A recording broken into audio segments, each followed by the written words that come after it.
Hello दोस्तों, कैसे हैं आप। मैं स्वागत करती हूं आपका अपने यूट्यूब चैनल भाषा अध्ययन पर। आई होप सभी अच्छे होंगे, सभी अपनी तैयारियों में व्यस्त होंगे। आज मैं आपके लिए लेके आई हूं आदिकाल के प्रश्न। इससे पहले मैं करा चुकी हूं टॉप 40 क्वेश्चंस, ठीक है। उसके आगे के क्वेश्चन हम आज करने वाले हैं। अगर आपने अभी तक उन्हें नहीं देखा है तो मैं उसका लिंक डिस्क्रिप्शन में दे दूँगी, आप वहाँ से उन्हें चेक कर सकते हैं, ठीक है।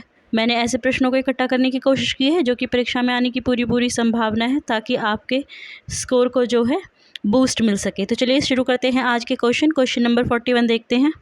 क्वेश्चन नंबर 41 है। क्वेश्चन नंबर 41 देखिए, पृथ्वीराज चौहान को रेवा तट पर आखेट करते समय चंद पुंडीर का पत्र मिला। उस पत्र का वर्णनीय विषय क्या था। ए, चंद पुंडीर ने पृथ्वीराज को अपने यहाँ आने का निमंत्रण भेजा था। बी, उसने लिखा था कि शहाबुद्दीन गौरी ने चौहान पर आक्रमण करने के लिए एक बड़ी सेना तैयार की थी। सी, चंदपुंडीर पृथ्वीराज चौहान पर आक्रमण करना चाहता था। या फिर डी, चंदपुंडीर नहीं चाहता था कि पृथ्वीराज रेवा तट पर आखेट करे।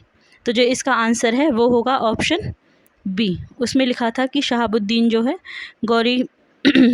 गौरी ने चौहान पर आक्रमण करने के लिए एक बड़ी सेना तैयार की, ठीक है। क्वेश्चन नंबर 42 देखिए, तातर मारूफ खां पृथ्वीराज रासो के अनुसार संभवतः कौन था। शहाबुद्दीन गौरी का अंगरक्षक, शहाबुद्दीन गौरी के दरबार में संरक्षण प्राप्त कवि, शहाबुद्दीन गौरी का प्रधान सेनापति, या फिर शहाबुद्दीन गौरी के चाचा। तो इसका आंसर है सी, वो शहाबुद्दीन गौरी का प्रधान सेनापति था, ठीक है। क्वेश्चन नंबर 43 देखिए, शहाबुद्दीन गौरी और पृथ्वीराज चौहान के बीच 4 दिन तक युद्ध चला। अंत में क्या परिणाम हुआ। ऑप्शन है हमारे, पृथ्वीराज चौहान ने शहाबुद्दीन गौरी को भगा दिया। पृथ्वीराज चौहान के एक योद्धा गुजर ने गौरी को पकड़ लिया। सी, शहाबुद्दीन गौरी ने पृथ्वीराज चौहान को पकड़ लिया। या फिर डी, गौरी ने पृथ्वीराज चौहान को बाण मारकर घायल कर दिया। इसका ऑप्शन बी होगा, पृथ्वीराज चौहान के एक योद्धा गुजर ने गौरी को पकड़ लिया, ठीक है। ऑप्शन बी हमारा सही हो जाएगा।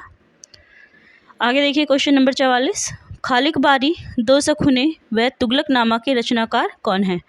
ए, अमीर खुसरो, बी, डोम्बियप्पा, सी, स्वयंभू, या डी, देव सेन। तो इसके जो है अमीर खुसरो, खालिक बारी और दो सुखने के रचनाकार हैं, ठीक है। आगे क्वेश्चन देखिए 45, खुसरो के अनेक पहेलियाँ, मुकरियाँ, निस्बत, सुखने आदि लिखे हैं। खुसरो की पहेलियाँ कौन से दो रूपों में मिलती है।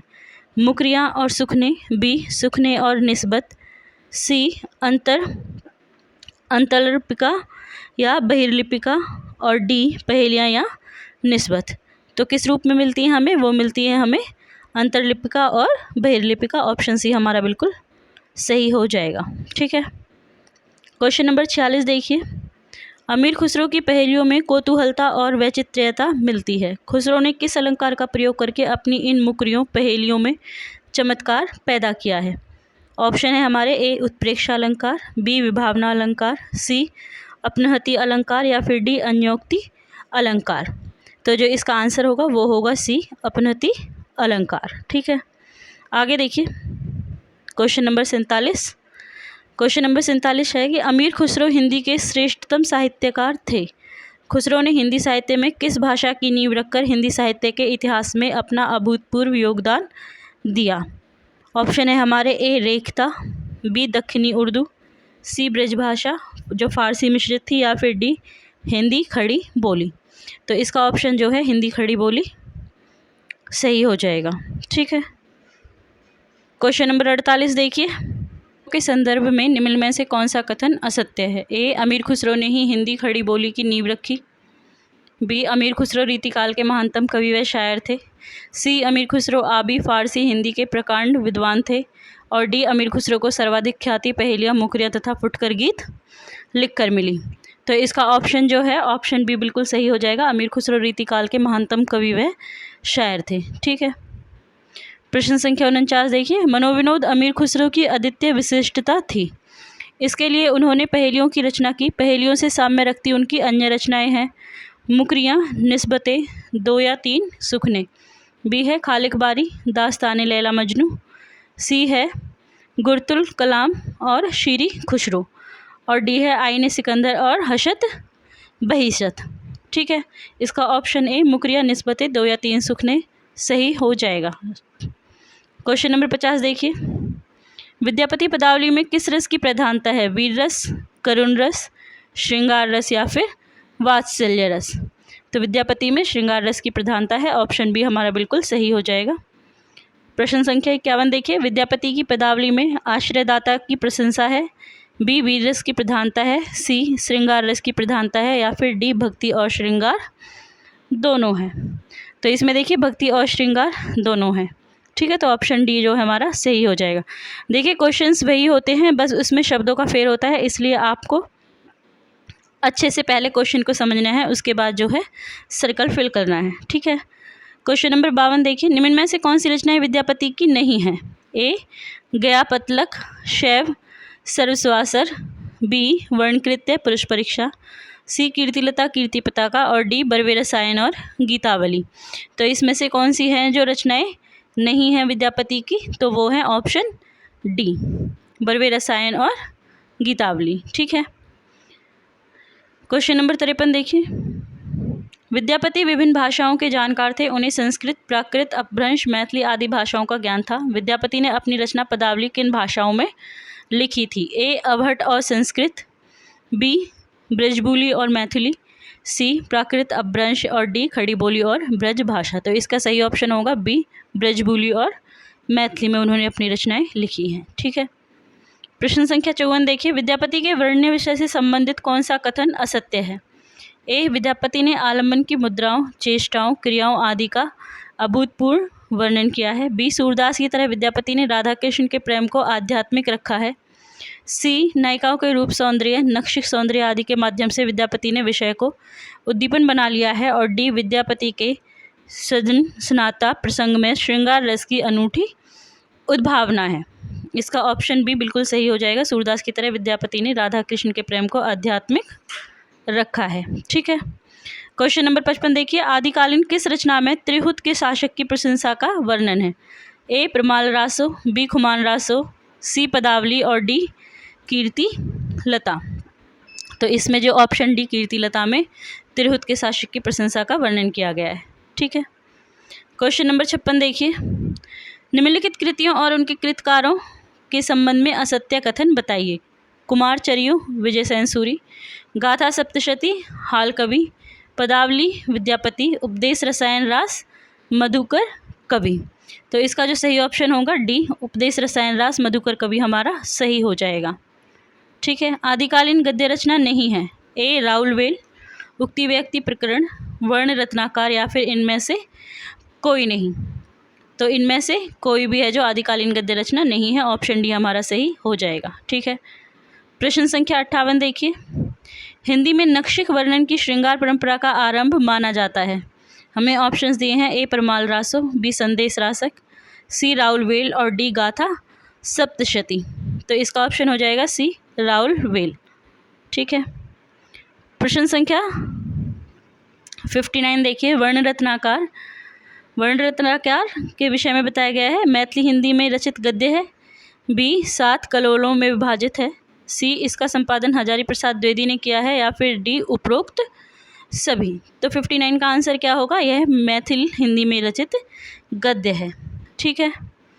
प्रश्न संख्या 60 देखिए, ढोला मारूरा दूहा का वर्ण्य विषय क्या है? ऑप्शन है हमारे, ए प्रेम वर्णन, बी आश्रयदाता की प्रशंसा, सी युद्ध वर्णन, डी 11वीं शती के लोक जीवन का वर्णन। तो इसका ऑप्शन है ए प्रेम वर्णन का इसमें वर्ण्य विषय है, ठीक है। प्रश्न संख्या 61 देखिए, आदिकालीन लौकिक साहित्य की श्रेणी में सम्मिलित नहीं है। ऑप्शंस देखिए, ए वसंत विलास, बी अमीर खुसरो की पहेलियाँ, सी जयमयंक जस चंद्रिका, और डी ढोला मारूरा दूहा। तो इसका अमीर खुसरो की पहेलियाँ हैं जो सम्मिलित नहीं होती हैं, ऑप्शन बी हमारा बिल्कुल सही हो जाएगा, ठीक है। प्रश्न संख्या 62, पहले जैसे गाथा या गाहा कहने से प्राकृत का बोध होता था, वैसे ही पीछे दोहा या दूहा कहने से अपभ्रंश या लोक प्रचलित काव्य भाषा का बोध होने लगा। यह कथन किसने कहा है? हमें ऑप्शंस गिवन है, ए रामकुमार वर्मा, बी रामचंद्र शुक्ल, सी लक्ष्मी सागर वर्ष ने, या फिर डी हजारी प्रसाद। तो इसका ऑप्शन है बी रामचंद्र शुक्ल जी ने ये कहा है, ठीक है। प्रश्न संख्या 63 देखिए, आध्यात्मिक रंग के चश्मे आजकल बहुत सस्ते हो गए हैं, उन्हें चढ़ाकर कुछ लोगों को गीत गोविंद के पदों में आध्यात्मिकता दिखती है, वैसे ही पदावली जो कि विद्यापति ने लिखी है के पदों में यह है। यह कथन किसका है? ऑप्शन है हमारे A doctor Nagendra, B doctor Namvar Singh, C Hazari Prasad Dwivedi और डी है रामचंद्र शुक्ल। तो ये किसने कहा है? रामचंद्र शुक्ल जी ने कहा है। तो ऑप्शन डी हमारा बिल्कुल सही हो जाएगा। ठीक है, आगे का प्रश्न देखिए, प्रश्न संख्या 64। जहाँ मन पवन न संचर है, रवि शशि नहा पवेश, तही वट चित्त विसाम करूँ, सरही कहिए उवेश। उपयुक्त पंक्तियाँ किससे संबंधित है? ऑप्शंस है ए सरेपाद, बी शालीभद्र सूरी, सी रोड़ा और डी विद्यापति। तो इसका सही ऑप्शन होगा ए सरेपाद। प्रश्न संख्या 65 है। सैसव जौवन दुहु मिली गेल, सवनक पथ दुहु लोचल लेल, वचनक चातुरी लहु लहु हरास, धरणीय चांद कैल परगास। उपयुक्त पंक्ति किस कवि की है? ए चंद्रबरदाई, बी विद्यापति, सी खुसरो और डी है स्वयंभू। तो किसकी है ये विद्यापति जी की पंक्ति है। ऑप्शन बी है जो हमारा बिल्कुल सही हो जाएगा। प्रश्न संख्या 66 देखिए। 12 बरस लो कुकर जीवे, अरु 13 लो जिए सियार, बरस 18 क्षत्रिय जीवे, आगे जीवन को धिक्कार। ये पंक्तियाँ किस रासो काव्य की हैं? हमें ऑप्शन दिए हैं A Prithviraj Raso, B Khuman Raso, C Hammir Raso और डी है प्रमाल रासो। तो ये पंक्तियाँ कही गई हैं खुमान रासो में। ऑप्शन बी है जो हमारा बिल्कुल सही हो जाएगा। ठीक है, 67वां क्वेश्चन देखिए। उक्ति धर्म विशालस्य, राजनीति नवरसम, खट भाषा पुराणम च, कुरान कथित मया। उपयुक्त काव्य पंक्तियाँ किस कवि की हैं? ऑप्शंस दिए गए हैं हमें ए चंद, बी आसगु, सी देवसेन और डी सुमति गनी। तो ये पंक्तियाँ किसकी है? चंद कवि की हैं। तो ऑप्शन ए है जो हमारा बिल्कुल सही हो जाएगा। प्रश्न संख्या 68 देखिए। किसका बेटा किसकी बहू, आप सवारथ मिलिया सहू। उपयुक्त पंक्तियों के रचनाकार कौन है? ऑप्शंस देखिए ए गोरखनाथ, बी हेमचंद्र, सी मधुकर और डी चरपट नाथ। तो ये किसकी पंक्तियां हैं? ये पंक्तियां हैं चरपट नाथ की। क्वेश्चन नंबर 69 देखिए। पिए संगम कहू निछड़ी प्रिय, हो परो कह केव, मई विनिब्बी बिनसिय निछन एवं तेव। इन पंक्तियों का अभिप्राय क्या है? ऑप्शंस है ए प्रिय के संयोग में नींद अच्छी आती है, प्रिय के वियोग में भला कैसे नींद आएगी, 3 नायिका दोनों ही स्थितियों में दुखी हैं और 4 उसे न संयोग में नींद आती है ना ही वियोग में। नीचे हमें कूट दिए गए हैं और हमें बताना है हमारा सही कूट कौन सा होगा। ऑप्शंस 1 2 3, बी है 2 3 4, सी है 2 और 4 और डी है 3 और 4। तो इसका ऑप्शन बी जो है बिल्कुल सही हो जाएगा, 2 3 और 4। ठीक है, प्रश्न संख्या 70 देखिए। तुम भी मैं त्रिलोक समाया, त्रिवेणी रिब चंदा, बूझो रे ब्राह्मण ज्ञानी, अनहद नाद अभंगा। इन काव्य पंक्तियों का आशय क्या है? कि एक है माया की तुम्बी में तीनों लोग समाये हुए हैं, दूसरा ये तीनों लोग त्रिकुटी सूर्य और चंद्र हैं, तीसरा है ब्रह्मा को पूछे बिना ज्ञान की प्राप्ति नहीं होती, और चौथा है इसीलिए अखंड अनहद नाद को समझना चाहिए। कूट दिए गए हैं हमें 1 2 3, दूसरा है 2 और 3, तीसरा है 1 2 4 और चौथा है 3 और 4। तो इसका ऑप्शन जो है सी बिल्कुल सही हो जाएगा, 1 2 और 4 है जो बिल्कुल सही होगा। तो ऑप्शन सी हमारा सही आंसर हो जाएगा। ठीक है, 71 देखिए। निम्नलिखित सिद्ध कवियों का जन्म काल के अनुसार सही अनुक्रम बताइए। ऑप्शन हमें गिवन है ए सरप्पा, शबरप्पा, लुइयप्पा और कन्हप्पा, बी में शबरप्पा, सरप्पा, कन्हप्पा और लुइयप्पा, सी में है लुइयप्पा, सरप्पा, कन्हप्पा और शबरप्पा, और चौथा है सरप्पा, शबरप्पा, कन्हप्पा और लुइयप्पा। तो इसका जो ए ऑप्शन है वही सही हो जाएगा। ठीक है, चलिए क्वेश्चन नंबर 72 देखिए। सुमेलित कीजिए कृति और रचनाकार को। तो कृतियाँ देख लेते हैं पहले। ए दोहा कोश, बी श्रावकाचार, सी भरतेश्वर बाहुबली रास, डी हरिवंश पुराण। सूची 2 में रचनाकारों के नाम है सरेपा, देवसेना, शालीभद्र सूरी, चौथा है स्वयंभी और 5वां है कन्हप्पा। नीचे हमें कूट दिए गए हैं जो है ए बी सी डी में 1 2 3 4, दूसरा है ए बी सी डी 2 5 1 4, तीसरा है 4 5 3 2 और डी है 3 2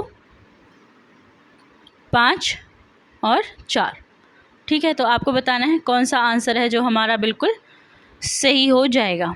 ठीक है, तो इसका ए ऑप्शन ही बिल्कुल सही हो जाएगा, ए, बी, सी और डी। चलिए, तो ऑप्शन ए बिल्कुल सही हो जाएगा। क्वेश्चन नंबर 73 देखिए, सुमेलित कीजिए। फिर से कृति और रचनाकारों को सुमेलित करना है। सूची 1 में देखिए, ए पउमचर्यू, बी प्राकृत पेंगलम, सी पाहुड़ दोहा और डी है चर्यापद। रचनाकार है स्वयंभू, 2 लक्ष्मीधर, 3 मुनीराम, 4 शबरप्पा और 5 डोम्बियप्पा। नीचे हमें ऑप्शंस दिए गए हैं और हमें बताना है इनमें से कौन सा है जो हमारा ऑप्शन बिल्कुल सही हो जाएगा। बताइए। तो इसका ऑप्शन बी बिल्कुल सही हो जाएगा। ठीक है, ए का ए, बी का 2, सी का 3 और डी का 4। तो ऑप्शन बी हमारा बिल्कुल सही हो जाएगा।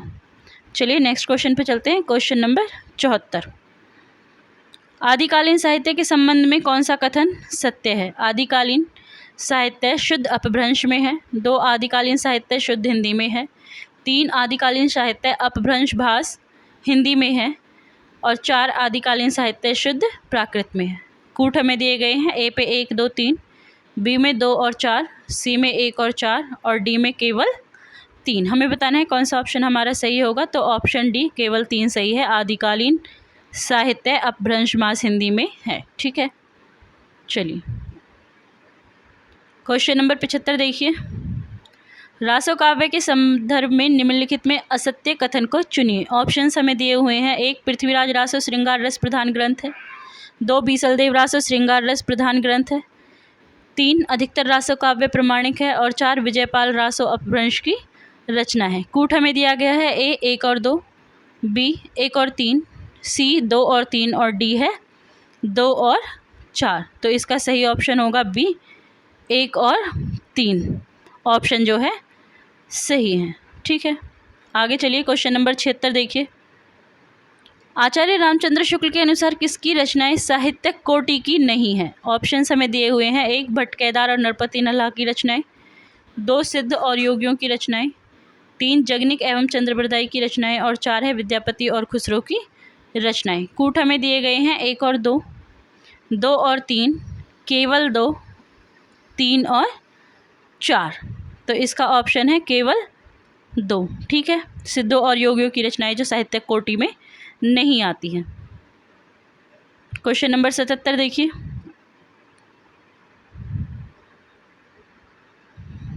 क्वेश्चन नंबर 77 है हमारा, सिद्ध साहित्य का महत्व इस बात में बहुत अधिक है कि उससे हमारे साहित्य के आदि रूप की सामग्री प्रमाणिक ढंग से प्राप्त होती है।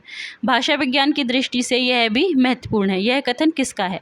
ऑप्शंस हमें दिए गए हैं, ए हजारी प्रसाद द्विवेदी, बी रामचंद्र शुक्ल, सी रामविलास शर्मा और डी डॉक्टर नगेंद्र। ठीक है, तो जो इसका ऑप्शन है वो सी है, डॉक्टर रामविलास शर्मा।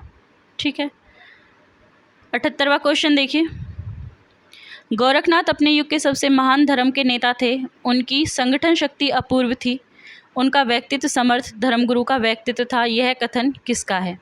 ऑप्शन हमें दिए गए हैं, ए नलिन विलोचन शर्मा, बी आचार्य रामचंद्र शुक्ल, सी गणपति चंद्र गुप्त और डी हजारी प्रसाद द्विवेदी। तो ये कथन है हजारी प्रसाद द्विवेदी जी का, ऑप्शन डी हमारा बिल्कुल सही हो जाएगा।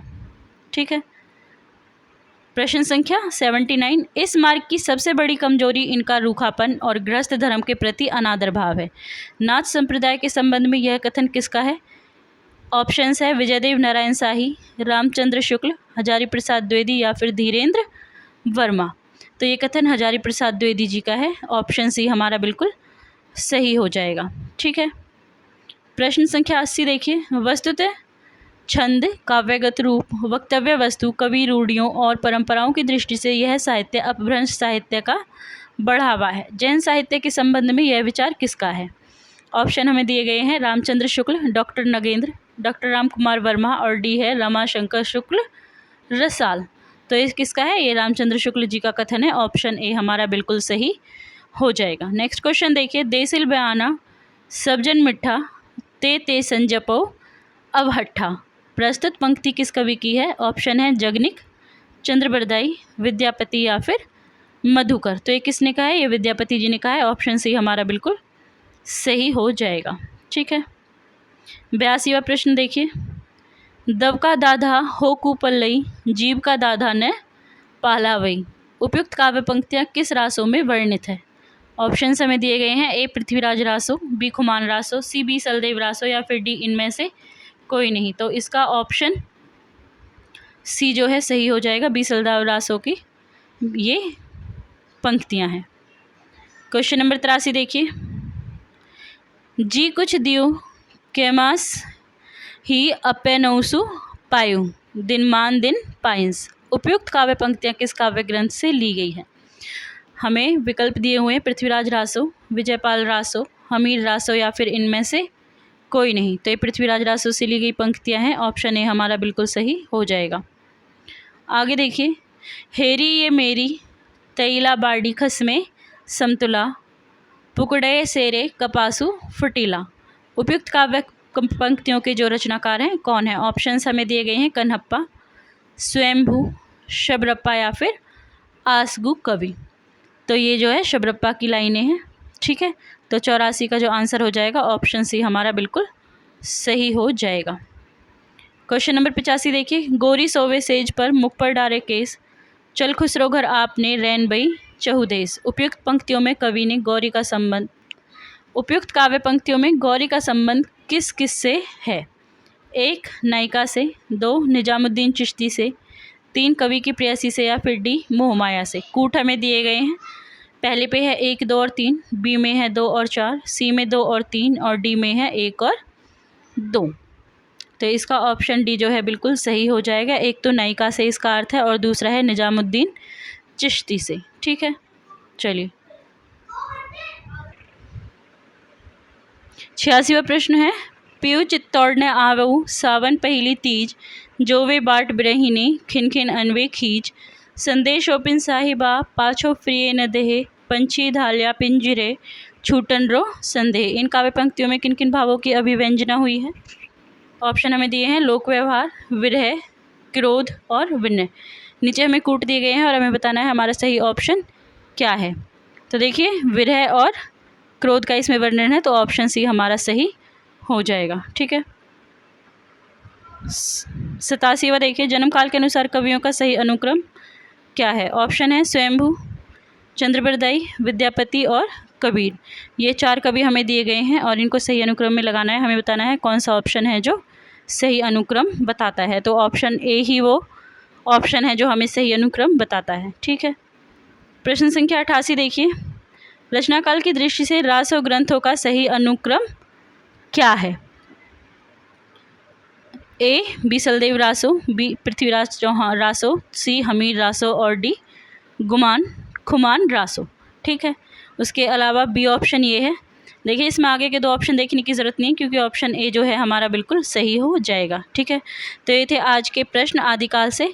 बाकी के प्रश्न मैं अगली वीडियो में लेकर आऊँगी। आई होप आपको ये वीडियो पसंद आई होगी, और अगर वीडियो पसंद आई है तो वीडियो को लाइक और चैनल को सब्सक्राइब जरूर कीजिएगा। और अगर आपका कोई सुझाव है, आप कुछ किसी यूनिट के क्वेश्चंस चाहते हैं, तो आप उसके बारे में भी मुझे बता सकते हैं। मैं उस पर आपकी वीडियो बना दूँगी। तब तक के लिए धन्यवाद।